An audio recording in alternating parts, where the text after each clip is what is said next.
Hello everyone, welcome to civil navigator. आज की class में हम यूरोप के पॉलिटिकल पार्ट को कवर करेंगे। इससे पहले एक क्लास आ चुकी है पॉलिटिकल पे, वो अगर नहीं देखी तो आप जा करके देख सकते हैं। तो सबसे पहले देखते हैं बाल्टिक कंट्रीज। ये वाला सी देख रहे हैं, इसको बोला जाता है बाल्टिक सी। इधर स्वीडन है और ये है फिनलैंड। तो इसके बीच में पड़ता है ये बाल्टिक सी। इससे लगे हुए तीन कंट्री हैं, एक इस्टोनिया, लटाविया और लिथुआनिया। इन तीन कंट्रीज को बाल्टिक कंट्रीज के नाम से जाना जाता है। इनको याद करने की छोटी सी ट्रिक है इलाली। Estonia, Latvia, Lithuania. कभी ये तीनों कंट्री सोवियत संघ, जो यूएसएसआर होता था, हुआ करता था, उसका पार्ट हुआ करते थे। उसी से अलग होकर के ये तीनों कंट्री बने थे, इस्टोनिया, लटाविया और लिथुआनिया। जब यूएसएसआर का विघटन हुआ था तो सबसे पहले जो कंट्री अलग हुआ था वो ये लिथुआनिया ही था। ये तीनों के तीनों कंट्री बॉर्डर शेयर करते हैं रसिया के साथ। इस्टोनिया यहाँ पे शेयर करता है, लटाविया भी शेयर करता है। बात करें लिथुआनिया की तो ये टेरिटरी देख रहे हैं आप, कलिंग्राड रसिया की। तो इसके जरिए यहाँ पे बॉर्डर शेयर करता है लिथुआनिया रसिया के साथ। तो बाल्टिक सी का अगर हम एक्सेस देखें तो रसिया के पास इस टेरिटरी से भी है, कलिंग्राड से। साथ ही साथ रसिया का जो सेंट पीटर्सबर्ग पोर्ट है उसके जरिए फिनलैंड, गल्फ ऑफ फिनलैंड होते हुए बाल्टिक सी तक पहुंच सकता है। तो रसिया के पास दो जगह से बाल्टिक सी का एक्सेस है। साथ ही साथ इनकी तीनों की कैपिटल काफ़ी इंपॉर्टेंट है, पूछी जाती है मैच द फॉलोइंग में। लटाविया की कैपिटल है रीगा, लिथुआनिया की विल्नस और इस्टोनिया की तैलिन। तो ये याद रखना है आप लोगों को। तो और साथ ही साथ बाल्टिक कंट्रीज किसे बोलते हैं उसको भी याद रखना है। अब हम लोग बात करते हैं नॉर्डिक कंट्रीज की। नॉर्डिक का मतलब होता है नॉर्थ। तो ये कुछ नॉर्थ के कंट्री हैं, इसके बाद कोई कंट्री नहीं मिलेंगे आपको। तो ये नॉर्थ के कंट्री हैं, तो इसीलिए इनको नॉर्डिक कंट्रीज बोला जाता है। कौन कौन से? नॉर्वे, स्वीडन, फिनलैंड, डेनमार्क और आइसलैंड। तो टोटल 5 कंट्री हैं। इनको याद रखना भी आसान है, FINDS, finds. Finland, Iceland, Norway, Denmark और स्वीडन। तो ये 5 कंट्री हो गए जिनके नॉर्डिक कंट्रीज के नाम से जाना जाता है। साथ ही कुछ इनके आइलैंड भी हैं, जैसे फरोए आइलैंड डेनमार्क का, अलांद आइलैंड फिनलैंड का, और साथ ही साथ स्वालबार्ड नॉर्वे के अंतर्गत आता है। जितने भी नॉर्डिक कंट्रीज हैं इनके डेवलपमेंटल पैरामीटर पे बहुत ऊपर हैं। डेवलपमेंटल पैरामीटर जो है इनके बहुत हाई रहते हैं। चाहे आप HDI की बात कर लें, क्वालिटी ऑफ लाइफ की बात कर लें, एजुकेशन की बात कर लें, जेंडर इक्वालिटी की बात कर लें, इन्वायरमेंटल सस्टेनेबिलिटी या फिर सोशल वेलफेयर की बात कर लें, हमेशा आप देखेंगे कोई भी इंडेक्स हो तो इन्हीं नॉर्डिक कंट्रीज को आप टॉप में पाएंगे। तो यहाँ पे डेवलपमेंटल पैरामीटर बहुत हाई रहते हैं। तो ये भी एक ध्यान रखने वाली बात है। साथ ही ये आप देख रहे हैं स्वालबार्ड नॉर्वे का जो आइलैंड है ये काफ़ी इम्पॉर्टेंट है। क्यों इम्पॉर्टेंट है? यहाँ पे बनी हुई है एक ग्लोबल सीड वाल्ट। इसमें क्या होता है, दुनिया भर में जितनी भी क्रॉप्स उगाई जाती हैं उनके सीड्स को ला करके यहाँ पे प्रिजर्व करके रखा जाता है, स्टोर करके रखा जाता है। किसी भी कारणवश किसी भी कंट्री में नेचुरल डिजास्टर की वजह से या किसी अन्य कारण की वजह से, क्लाइमेट चेंज की वजह से अगर कोई भी क्रॉप नष्ट हो जाती है तो यहाँ से उसको निकाल करके फिर से रिवाइव किया जा सके, तो इसलिए बनाई गई है ग्लोबल सीड वाल्ट। दुनिया भर के देशों से ला करके हर तरह के बीज को यहाँ पे स्टोर किया गया है। साथ ही साथ हर एक कंट्री भी अपनी एक सीड वाल्ट बना के रखता है, वहाँ स्टोर करके रखता है हर तरह के सीड्स। तो इंडिया के पास भी एक कहाँ है ये आपको पता लगाना है। नाटो एंड बाल्टिक सी, हम लोग देखते हैं कि कैसे जियोपॉलिटिक्स जियोपॉलिटिक्स को इन्फ्लुएंस करती है। ये अगर देखें आप, नॉर्वे की टेरिटरी रसिया से बॉर्डर बनाती है, फिनलैंड एक लंबा बॉर्डर शेयर करता है रसिया के साथ। साथ ही साथ ये जो बाल्टिक कंट्रीज हैं, इस्टोनिया, लटाविया और लिथुआनिया, ये भी रसिया के साथ बॉर्डर बनाते हैं। तो ये सब अपनी कलेक्टिव सिक्योरिटी के लिए ज्वाइन कर चुके हैं नाटो को। तो नाटो के मेंबर हैं, चाहे नॉर्वे हो, फिनलैंड हो, इस्टोनिया, लटाविया, लिथुआनिया, ये तो 2004 से ही मेंबर हैं। हालांकि फिनलैंड 2023 में ही बना है, नॉर्वे पहले से था। अभी कुछ दिन पहले जो लेटेस्ट मेंबर ज्वाइन किया है नाटो को वो ये स्वीडन ही है। क्यों? क्योंकि रसिया का एक्सेस जो है बाल्टिक सी तक इधर से भी है, इधर से भी है। जैसे ही रसिया ने अटैक किया यूक्रेन पे, उसके बाद स्वीडन ने ज्वाइन कर लिया नाटो को। तो 32nd मेंबर जो है, लेटेस्ट मेंबर 7 मार्च 2024 को ये स्वीडन ने ज्वाइन कर लिया नाटो का, 32nd मेंबर बन चुका है। ये करंट की न्यूज़ है। तो ये कुछ कंट्रीज बन चुके हैं मेंबर। तो ये हो गया नॉर्वे, स्वीडन, फिनलैंड, साथ ही साथ ये जो बाल्टिक कंट्रीज हैं ये सारे के सारे मेंबर हैं। अब बचा कौन सा, इधर बेलारूस बचता है बॉर्डर शेयर करने वाला, और बचता है यूक्रेन। तो यूक्रेन ज्वाइन करने वाला था, उससे पहले ही रसिया ने इस पर अटैक कर दिया। तो लगभग 2.5 साल हो चुके हैं और अभी वार चल ही रहा है। बात करें अगर हम बेलारूस की, तो बेलारूस रसिया की तरफ ही इंक्लाइंड है, रसिया का एलाई है एक तरह से, क्योंकि इन दोनों के बीच में मिलिट्री टाइज हैं, रसिया और बेलारूस के बीच में। तो इसका नाटो ज्वाइन करना बनता भी नहीं है, क्योंकि वो रसिया का एलाई ही है। अगर आप सर्च करेंगे गूगल पे कि last dictatorship country of Europe कौन सा है, तो ये बेलारूस का ही नाम आपको दिखाई देगा। यहाँ पे 1994 में इसके प्रेसिडेंट बने थे अलेक्जेंडर लुकाशेंको। आज भी 2024 आ चुका है, अभी यही प्रेसिडेंट हो गए हैं। लगभग 30 साल हो चुके हैं इनको प्रेसिडेंट बने हुए। तो अगर ये लास्ट डिक्टेटरशिप कंट्री है यूरोप का, और रसिया का एलाई भी है।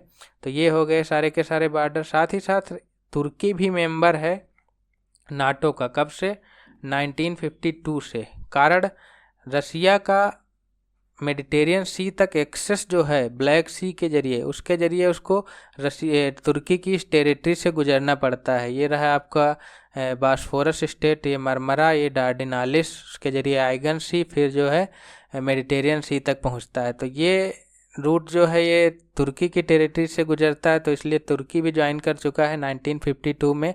कई सारे आपको मिलिट्री बेस भी मिलेंगे इस नाटो के, जो तुर्की में इस्टेब्लिश हैं इस रीजन की सिक्योरिटी के लिए। तो अगर रसिया को घेरना है मेडिटेरियन सी तक जाने से रोकने के लिए, तो ये टेरिटरी बहुत इंपॉर्टेंट है, ये रीजन बहुत इंपॉर्टेंट है। तो इसीलिए तुर्की को भी मेंबर बनाया जा चुका है नाटो का 1952 में ही। हालांकि आपने देखा होगा कि तुर्की अक्सर नाटो के खिलाफ बोलता रहता है, या कोई नया कंट्री ज्वाइन करने वाला होता है उसका भी विरोध करता है, लेकिन उसको हटा नहीं सकते हैं इसमें से, क्योंकि ये रीजन की इम्पोर्टेंस की वजह से। रसिया को अगर घेरना है, मेडिटेरियन सी से आने से रोकना है, तो ये रीजन बहुत इंपॉर्टेंट हो सकता है। तो ये कुछ ज्योग्राफी है जो जियोपॉलिटिक्स को इफ़ेक्ट करती है। गल्फ ऑफ बोथानिया की बात करें, ये भी हमने बात की। बाल्टिक सी के पास 3 गल्फ हैं, gulf of Bothnia, gulf of Finland और गल्फ ऑफ रीगा। तो गल्फ ऑफ बोथानिया जो है वो स्वीडन और फिनलैंड के बीच में पड़ती है। पहले फिनलैंड स्वीडन का ही पार्ट हुआ करता था, लेकिन इस रीजन को लेकर के रसिया और स्वीडन में कई सारे वार हुए, जिसकी वजह से यहाँ पे बहुत खून खराबा हुआ। इसलिए इस रीजन को, इस गल्फ को गल्फ ऑफ ब्लड भी जाना जाने लगा था, गल्फ ऑफ ब्लड के नाम से भी जाना जाने लगा था। बाद में फिनलैंड पे रसिया ने कब्जा कर लिया, फिर फिनलैंड ऑटोनॉमस स्टेट बना, फिर इंडिपेंडेंट कंट्री बना। आज की डेट में पूरा का पूरा रीजन बहुत पीसफुल है। हमने देखा भी कि नॉर्डिक कंट्रीज जो है डेवलपमेंटल पैरामीटर पे बहुत अच्छा काम करते हैं, और लगभग हर इंडेक्स में वो टॉप पे ही होते हैं। तो आज की डेट में ये गल्फ ऑफ बोथानिया एक पीसफुल रीजन बन चुका है। नार्डिक बाल्टिक 8 एक ग्रुप है। नार्डिक हमने देखे थे 5 कंट्री, जब बाल्टिक 3 कंट्रीज थे तो टोटल 8 कंट्रीज हो चुके। तो ये एक नाम का ग्रुप है नार्डिक बाल्टिक नाम का। कब बना था, यूएसएसआर के विघटन के बाद 1992 में बना था। करता क्या है, रीजनल कोऑपरेशन और डायलॉग को प्रमोट करता है। तो इसमें बाल्टिक कंट्रीज हो गए और ये नार्डिक कंट्रीज हो गए। तो ये नार्डिक बाल्टिक कोई बहुत इंपॉर्टेंट नहीं है। स्कैंडिनेवियन पेनिनसुला, ये वाला पेनिनसुला देख रहे हैं। पेनिनसुला क्या होता है, जो 3 तरफ से पानी से घिरा हुआ हो। तो इधर पानी, इधर पानी, इधर पानी। तो ये स्कैंडिनेवियन पेनिनसुला हो गया। इस पे वैसे तो 2 कंट्री, नॉर्वे और स्वीडन। लेकिन जब हम स्कैंडिनेवियन कंट्री की बात करते हैं, तो ये पूरा का पूरा रीजन नॉर्वे, स्वीडन और डेनमार्क, ये भी इसी एक तरह से इसका भी पार्ट है इस पेनिनसुला का। एक बीच में कैनाल टाइप की है जो कनेक्ट करती है बाल्टिक को नॉर्थ से। क्या नाम है वो हम लोग देखेंगे जब इसका फिजिकल मैप देखेंगे तब।